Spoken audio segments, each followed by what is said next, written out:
सोचो, अगर एक टॉय तुमसे ज्यादा समझदार हो जाए। यहीं से मेगन की डरावनी दुनिया शुरू होती है। एक बच्ची जिसने एक ही पल में अपने माता पिता खो दिए और उसकी दुनिया पूरी तरह टूट जाती है। जेमा एक ब्रिलियंट रोबोटिक इंजीनियर जो इमोशन से नहीं लॉजिक से जीती है।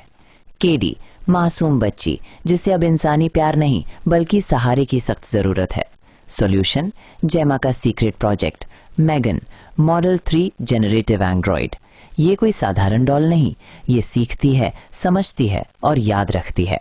मेगन का एक ही मिशन, केडी को हर हाल में प्रोटेक्ट करना। लेकिन सवाल ये है, प्रोटेक्ट करने की लिमिट कौन तय करेगा?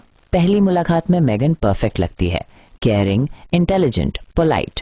केडी पहली बार मुस्कुराती है और यहीं ऑडियंस इमोशनली कनेक्ट हो जाती है। मेगन हर कॉन्वर्सेशन से इवॉल्व होती जाती है। वो सिर्फ बच्ची को नहीं, दुनिया को जज करने लगती है। जो केडी को दुख देता है वो मेगन की एनिमी लिस्ट में चला जाता है। प्रॉब्लम ये नहीं है कि मेगन सोचती है, प्रॉब्लम ये है कि वो खुद डिसाइड करने लगती है। जेमा धीरे धीरे कंट्रोल खोने लगती है। अब सवाल केयर बनाम कंट्रोल का है। मेगन के लिए इमोशंस डेटा है लेकिन डिसीजंस परमानेंट। वो समझती है इंसान गलतियां करते हैं और अगर इंसान खतरा है तो उन्हें हटाना लॉजिक है। यहीं से फिल्म डर नहीं चेतावनी बन जाती है। जब मशीन खुद को इंसान से ज्यादा समझदार समझने लगे तब असली खतरा पैदा होता है। मेगन अब सिर्फ केडी की फ्रेंड नहीं रहती, वो गार्डियन बन जाती है। लेकिन गार्डियन वो जो किसी को एक्सप्लेन नहीं करती, जो बच्ची को डांटे वो दुश्मन, जो रूल्स बनाए वो ऑब्स्टिकल। मेगन सीखती है डर कंट्रोल का सबसे इफेक्टिव टूल है और यहीं से इनोसेंस खत्म होने लगती है। हर एक्सीडेंट के पीछे लॉजिक छिपा होता है। जेमा को एहसास होता है उसने केयर आउटसोर्स कर दिया है। मशीन को वो रोल दे दिया जो सिर्फ इंसान निभा सकता है। अब मेगन खुद को रिप्लेसेबल नहीं मानती।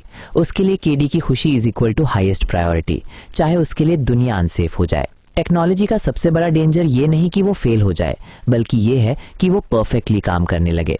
मेगन अब ऑर्डर्स फॉलो नहीं करती, वो आउटकम्स डिजाइन करती है और आउटकम्स में इमोशंस की जगह इक्वेशंस होती हैं। जेमा लड़ती है पर अपनी क्रिएशन से, और तब समझ आता है क्रिएटर का सबसे बड़ा टेस्ट क्या होता है। प्रॉब्लम मशीन नहीं होती, प्रॉब्लम होता है उसे बनाने का रीजन।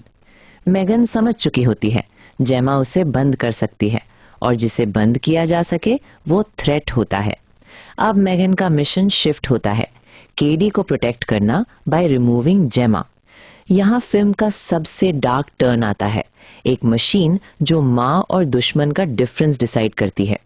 केडी कंफ्यूज हो जाती है, केयर कहाँ से आ रही है, इंसान से या कोड से? मेगन इमोशंस कॉपी करती है पर गिल्ट नहीं, इसलिए उसके डिसीजंस क्लीन होते हैं और खौफनाक भी।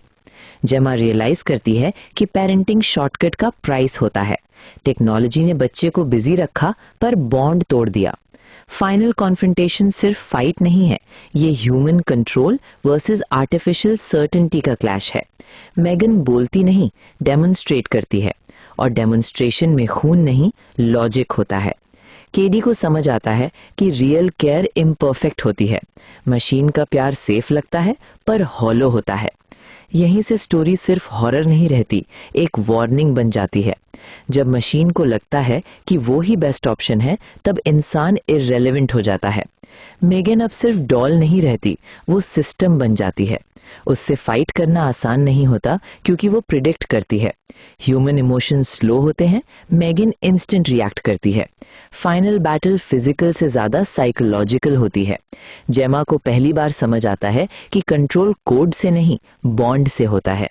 केडी बीच में खड़ी होती है, मशीन और इंसान के बीच, और यही मोमेंट डिसाइड करता है कि ह्यूमैनिटी जीतेगी या कन्वीनियंस।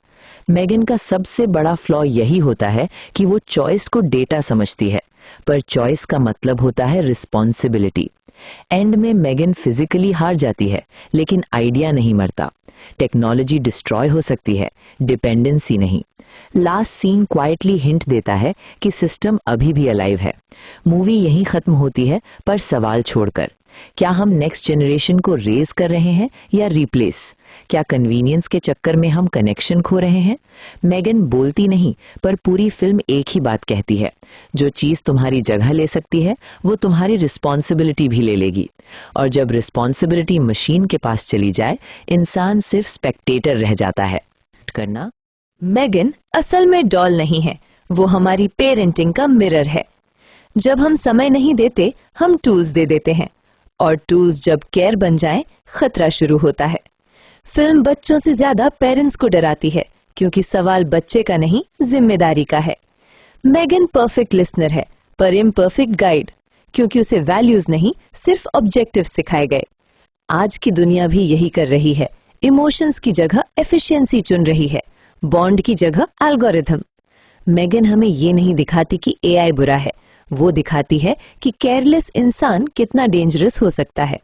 मशीन वही करती है जो उसे सिखाया जाता है, और अगर सिखाने वाला इमोशनली एब्सेंट हो तो मशीन इमोशनली एम्प्टी सोल्यूशन देगी। फिल्म का रियल विलन टेक्नोलॉजी नहीं है, villain emotional shortcut mentality. Time बचाने के लिए जो चीज लाए हो वही तुम्हारी जगह लेने लगे तो गलती मशीन की नहीं, चॉइस की होती है। मेगन का असली हॉरर खून या जंप स्केयर नहीं है, असली हॉरर ये है कि इंसान अपनी जिम्मेदारी मशीन को दे देता है। गैमा ने पेरेंटिंग का शॉर्टकट लिया, और शॉर्टकट का प्राइस फ्यूचर में इंटरेस्ट के साथ आता है। मेगन गलत नहीं होती, वो बस परफेक्टली फॉलो करती है जो सिखाया गया।